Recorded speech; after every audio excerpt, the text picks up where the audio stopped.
मुंबई की वो शाम थी जब आसमान भी रो रहा था। बारिश की बूंदें नरीमन पॉइंट की गगनचुंबी इमारतों के कांच पर ठीक वैसे ही फिसल रही थी जैसे राघव की आंखों से उम्मीदें फिसल रही थी। सिग्नेचर टॉवर की 40वीं मंजिल पर बने आलीशान ऑफिस में एसी की ठंडक थी, लेकिन नीचे बेसमेंट में बने सर्वेंट क्वार्टर में, जहां राघव अपनी शिफ्ट खत्म करके कपड़े बदल रहा था, वहां उमस और लाचारी की बदबू थी। राघव, उम्र 35 साल, लेकिन चेहरे पर झुर्रियां ऐसी मानो 50 का हो। वो इस बहुराष्ट्रीय company Verma group of industries में एक मामूली चपरासी था। उसकी दुनिया फाइलों को इधर से उधर करने, ठंडी कॉफी को गर्म करने और साहब लोगों की डांट को मुस्कुराहट के साथ पीने तक सीमित थी। राघव के घर में मातम तो नहीं था, लेकिन मातम जैसा सन्नाटा जरूर था। उसकी 6 साल की बेटी गुड़िया पिछले 6 महीने से बिस्तर पर थी। डॉक्टर ने कहा था, दिल में छेद है, ऑपरेशन करना होगा। खर्चा 5 लाख। 5 लाख? राघव की तनख्वाह 12,000 थी। 5 लाख रुपए जोड़ने के लिए उसे शायद 2 जन लेने पड़ते। आज सुबह ही अस्पताल से फोन आया था, पैसे जमा कराओ वरना बच्ची को घर ले जाओ। राघव की जेब में इस वक्त सिर्फ 40 रुपए थे, जिससे उसे घर जाने के लिए बस का टिकट लेना था और बेटी के लिए एक छोटा सा बिस्कुट का पैकेट। तभी इंटरकॉम की घंटी बजी। राघव, तुरंत मैडम के केबिन में आओ। रिसेप्शनिस्ट की आवाज सख्त थी। राघव का दिल बैठ गया।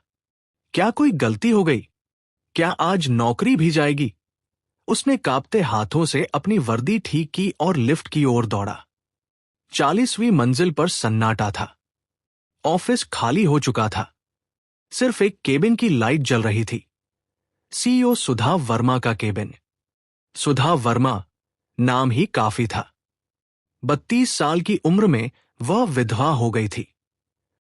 उनके पति विक्रम वर्मा शहर के सबसे बड़े टाइकून थे, जिनकी 1 साल पहले एक कार एक्सीडेंट में मौत हो गई थी। सुधा बेहद सख्त, अनुशासन प्रिय और पत्थर दिल मानी जाती थी। कर्मचारियों के बीच अफवाह थी कि पति की मौत के बाद उन्होंने हंसना छोड़ दिया है। राघव ने दरवाजे पर दस्तक दी। मैडम, मैं आ जाऊं? अंदर आओ और दरवाजा लॉक कर दो। अंदर से आवाज आई। राघव ठिठक गया। दरवाजा लॉक? एक चपरासी और मालकिन। उसका गला सूखने लगा। वो अंदर गया। सुधा अपनी विशाल कुर्सी पर बैठी थी, लेकिन आज वह बॉस नहीं लग रही थी। उनकी आंखें सूजी हुई थी, बाल थोड़े बिखरे थे और टेबल पर फाइलों की जगह दवाइयों की शीशियां और एक बच्चे की तस्वीर रखी थी। बैठो, सुधा ने इशारे से सामने वाली आलीशान कुर्सी दिखाई। राघव संकोच में खड़ा रहा। नहीं मैडम, मैं ठीक हूं। मैंने कहा बैठो। सुधा की आवाज में एक टूटी हुई अधिकार भावना थी। राघव डरते डरते बैठ गया। सुधा ने उसे घूर कर देखा। वो राघव के चेहरे को ऐसे पढ़ रही थी जैसे कोई पुरानी किताब। फिर उसने दराज से एक चेकबुक निकाली, एक चेक पर साइन किया और राघव की तरफ बढ़ा दिया। राघव ने देखा, चेक खाली था। रकम की जगह खाली थी। ये क्या है मैडम? राघव ने पूछा। राघव, तुम्हें पैसों की जरूरत है, मैं जानती हूं। तुम्हारी बेटी बीमार है, सुधा ने सपाट आवाज में कहा। इस चेक पर तुम जो चाहे रकम भर सकते हो। 5 लाख, 10 लाख, 20 लाख, जितनी तुम्हारी मर्जी। राघव के पैरों तले जमीन खिसक गई। क्या ये कोई जाल है? मुझे क्या करना होगा मैडम? किसी का मर्डर? राघव ने भोलेपन और डर के साथ पूछा। सुधा अपनी कुर्सी से उठी, खिड़की के पास गई और बाहर बारिश को देखते हुए बोली, नहीं राघव, मर्डर नहीं, तुम्हें एक जिंदगी देनी है। वह पलटी, उसकी आंखों में एक अजीब सा पागलपन और बेबसी थी। राघव, तुम्हें मेरे बेटे का पिता बनना होगा। राघव को लगा उसने गलत सुना। जी, मेरे 7 साल के बेटे आरव का पिता। तुम्हें विक्रम वर्मा बनना होगा। केबिन में सन्नाटा इतना गहरा था कि घड़ी की टिक टिक भी हथौड़े जैसी लग रही थी। मैडम, आप होश में तो हैं? मैं एक गरीब चपरासी, और आप? और विक्रम साहब तो। सुधा ने अपनी मेज से एक फाइल उठाई और राघव के सामने पटक दी। उसमें मेडिकल रिपोर्ट्स थी। मेरा बेटा आरव, वह मर रहा है राघव। शारीरिक रूप से नहीं, मानसिक रूप से। 1 साल पहले जब विक्रम का एक्सीडेंट हुआ, आरव भी गाड़ी में था। विक्रम ने उसे बचा लिया, लेकिन अपनी जान गंवा दी। आरव के सिर पर गहरी चोट आई थी। कोमा से जब वह बाहर आया तो उसकी याददाश्त का एक हिस्सा मिट चुका था। उसे लगता है कि उसके पापा एक बिजनेस ट्रिप पर गए हैं और वापस आएंगे। डिप्रेशन उसे अंदर से खा रहा है। डॉक्टर कहते हैं कि अगर उसे यह पता चला कि उसके पिता मर चुके हैं तो वो शॉक बर्दाश्त नहीं कर पाएगा। उसका दिल कमजोर हो चुका है। सुधा की आवाज कांपने लगी। पिछले 1 महीने से उसने खाना छोड़ दिया है। वो सिर्फ एक ही रट लगाए बैठा है, पापा कब आएंगे? अगर पापा नहीं आए तो मैं दवाई नहीं लूंगा। आज सुबह डॉक्टर ने कहा कि उसके पास शायद कुछ ही हफ्ते बचे हैं, अगर उसने जीने की इच्छा नहीं दिखाई। राघव ने सहानुभूति से पूछा, लेकिन मैडम, मैं तो साहब जैसा दिखता भी नहीं हूं। सुधा ने अपने मोबाइल में एक वीडियो दिखाया। यह सीसीटीवी फुटेज थी, ऑफिस के गार्डन की। राघव वहां माली के साथ बैठकर हंस रहा था। ये देखो, सुधा ने कहा, परसों आरव ने तुम्हें कार की खिड़की से देखा था। तुम्हारी पीठ, तुम्हारे बालों का स्टाइल और जिस तरह तुम हंसते हो, वो विक्रम से मिलता है। दूर से धुंधली यादों में आरव को लगा कि तुम विक्रम हो। वह चिल्लाया था, पापा। पहली बार 6 महीने में उसके चेहरे पर चमक आई थी। सुधा राघव के करीब आई, हाथ जोड़ लिए। 1 करोड़पति मालकिन एक चपरासी के सामने गिड़गिड़ा रही थी। राघव, मुझे सिर्फ 1 महीने के लिए तुम्हारा साथ चाहिए। तुम्हें एक्टिंग करनी होगी कि तुम विक्रम हो, जो ट्रिप से वापस आ गया है। मेरे बेटे को यकीन दिला दो कि उसके पापा उसे प्यार करते हैं। उसे इतना खुश कर दो कि वह अपनी सर्जरी के लिए तैयार हो जाए। उसके बाद हम कह देंगे कि पापा को फिर जाना पड़ा। तब तक वह ठीक हो जाएगा। राघव पसीने से तरबतर था। यह झूठ था, एक मासूम बच्चे के साथ धोखा। लेकिन फिर उसकी आंखों के सामने अपनी बेटी गुड़िया का चेहरा आ गया, जो अस्पताल में सांसों के लिए लड़ रही थी। अगर मैं ये करूं, तो क्या आप मेरी बेटी का इलाज करवाएंगी? मैं दुनिया के बेस्ट हॉस्पिटल में उसका इलाज करवाऊंगी। ये मेरा वादा है, सुधा ने कहा। राघव ने कांपते हाथों से चेक उठाया। ये सौदा था, एक पिता का दूसरे पिता की जगह लेने का सौदा। अगले 2 दिन राघव के लिए किसी सपने से कम नहीं थे। उसे ऑफिस के बेसमेंट से निकालकर एक 5 स्टार होटल के स्वीट में रखा गया। उसे नहलाया गया, बाल काटे गए, दाढ़ी ट्रिम की गई। उसे विक्रम वर्मा के कपड़े पहनाए गए। महंगे इटालियन सूट, रोलेक्स घड़ी और जूतों की वो चमक जो राघव ने कभी शोरूम के बाहर से भी नहीं देखी थी। सुधा ने उसे विक्रम की तरह चलना, बोलना और हंसना सिखाया। विक्रम चलते वक्त थोड़ा बाईं ओर झुकते थे। सुधा उसे निर्देश देती। वो हेलो नहीं, हे चैंप कहते थे। उनकी आवाज में हुक्म नहीं, एक नरम गर्मी थी। राघव एक चपरासी था, एक्टर नहीं। लेकिन एक पिता की मजबूरी उसे दुनिया का सबसे बेहतरीन अभिनेता बना रही थी। वो रात रात भर विक्रम के वीडियो देखता, उनकी आवाज की नकल करता। उसे विक्रम की पसंद नापसंद रटाई गई। विक्रम को पीनट बटर पसंद था, राघव को उससे नफरत थी। लेकिन अब उसे पीनट बटर खाना था। तीसरे दिन वह तैयार था। सुधा उसे अपनी मर्सिडीज में लेकर घर चली। शहर के सबसे पॉश इलाके में बना वर्मा मेंशन। गेट पर पहुंचते ही राघव का दिल जोर से धड़कने लगा। याद रखना राघव, सुधा ने कार में कहा, तुम सिर्फ उसके लिए पिता हो, मेरे लिए तुम आज भी एक एम्प्लॉय हो।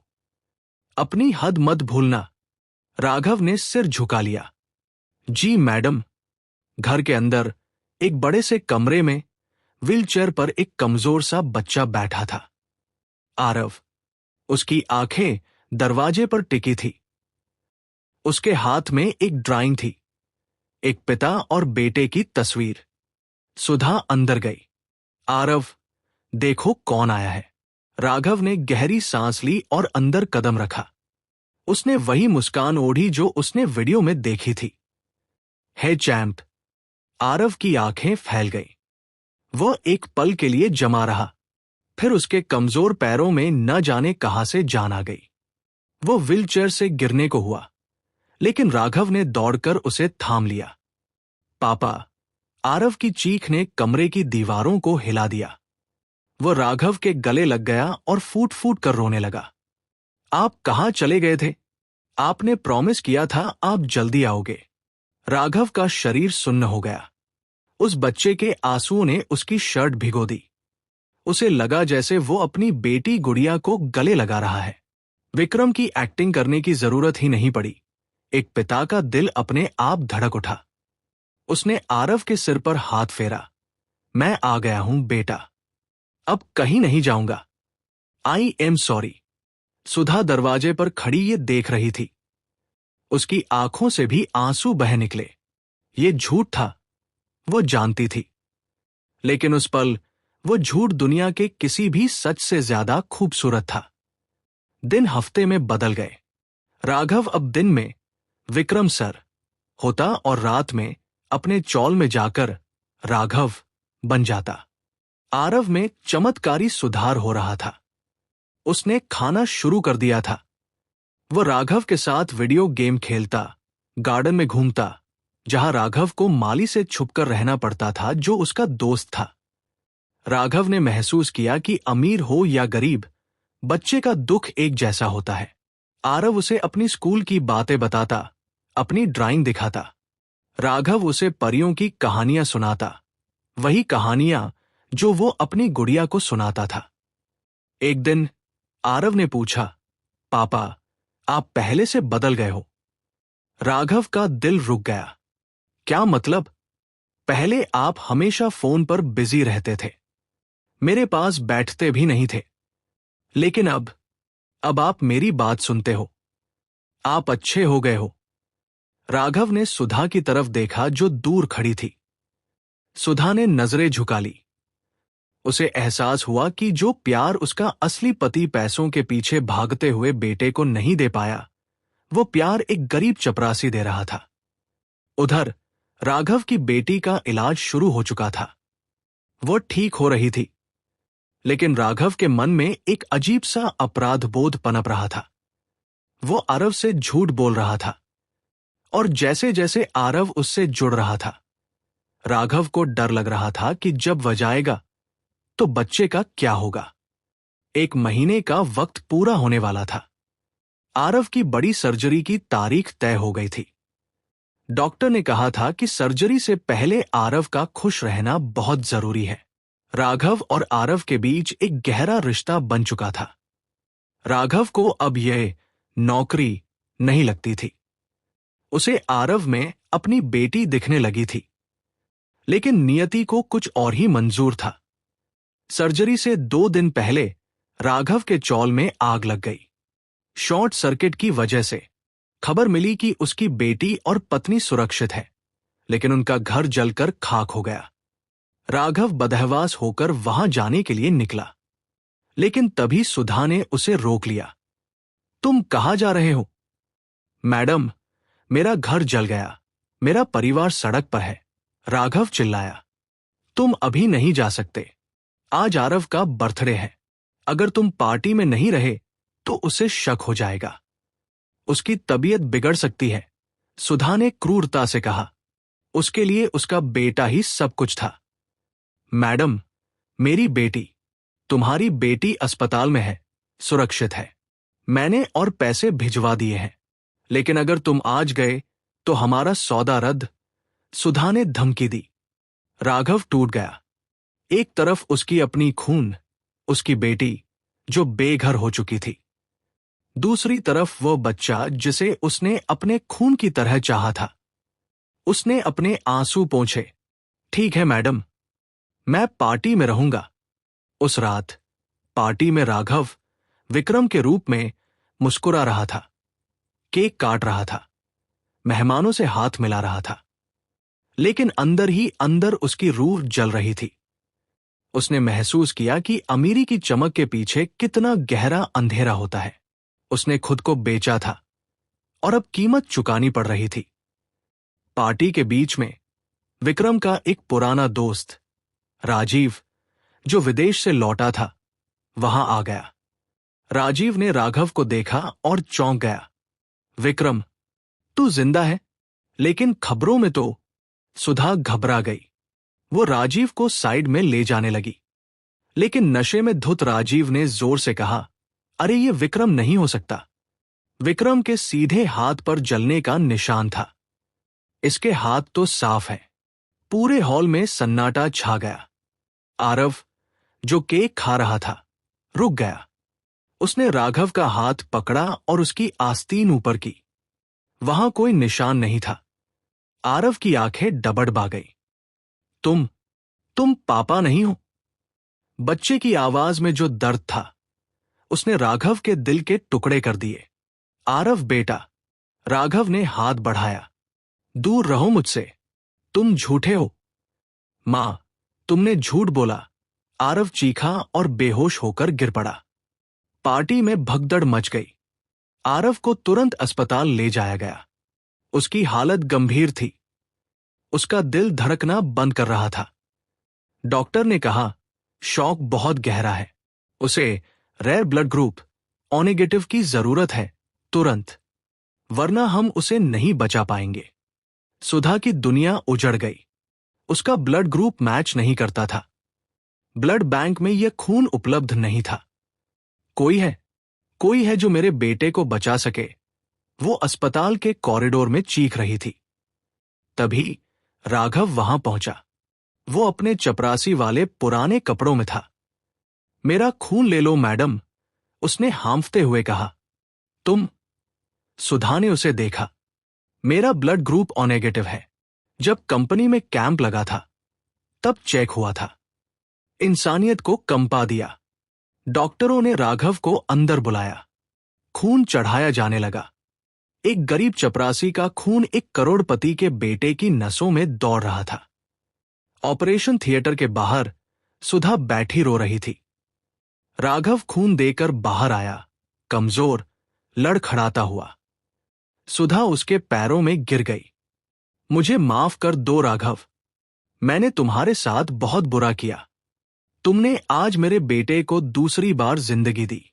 राघव ने उसे उठाया और दीवार का सहारा लेकर खड़ा हुआ। उसकी आंखों में अब डर नहीं था, एक अजीब सी शांति थी। मैडम, आपको पता है मैं ब्लड देने क्यों आया? राघव ने धीमे स्वर में कहा। क्योंकि तुम इंसान हो, सुधा ने कहा। नहीं। राघव ने अपनी जेब से एक पुरानी, जली हुई फोटो निकाली। ये फोटो उसकी बेटी गुड़िया की थी, लेकिन उसके साथ एक और बच्चा था, विक्रम वर्मा। यह फोटो किसी पुराने अखबार की कटिंग थी। 3 साल पहले राघव ने बताना शुरू किया, मेरी पत्नी सड़क पर सब्जी बेचती थी। एक तेज रफ्तार कार ने उसे टक्कर मारी थी। वो गर्भवती थी।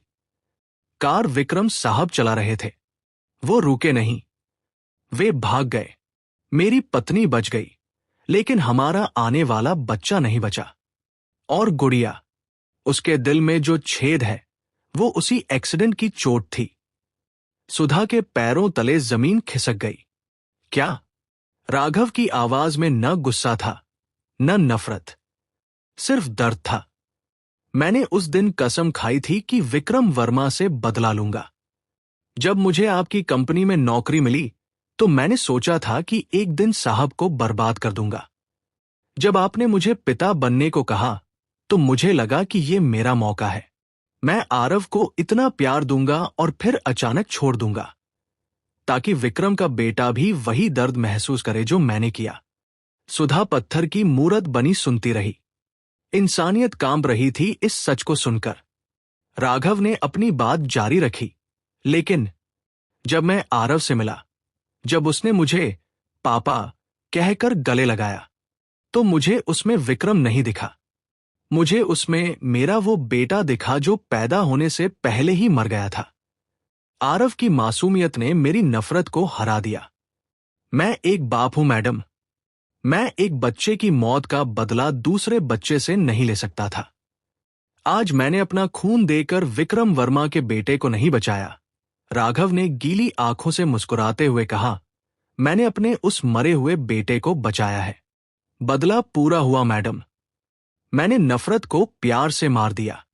राघव वहां से चला गया, लंगड़ाते हुए अपनी अंधेरी दुनिया की ओर। सुधा वही कॉरिडोर में बुत बनी खड़ी रही। उसे अपनी दौलत, अपनी हैसियत सब मिटती हुई महसूस हुई। एक गरीब चपरासी आज उसे अमीरी का असली मतलब सिखा गया था। आरव बच गया। जब उसे होश आया तो उसने राघव को नहीं ढूंढा। शायद वह समझ गया था कि वह फरिश्ता था, पिता नहीं। सुधा ने अगले दिन ही राघव के खाते में 50 लाख रुपए जमा कराए और उसे कंपनी का वेलफेयर ऑफिसर बना दिया। लेकिन राघव ने पैसे लेने से मना कर दिया। उसने सिर्फ अपनी बेटी के इलाज के पैसे लिए।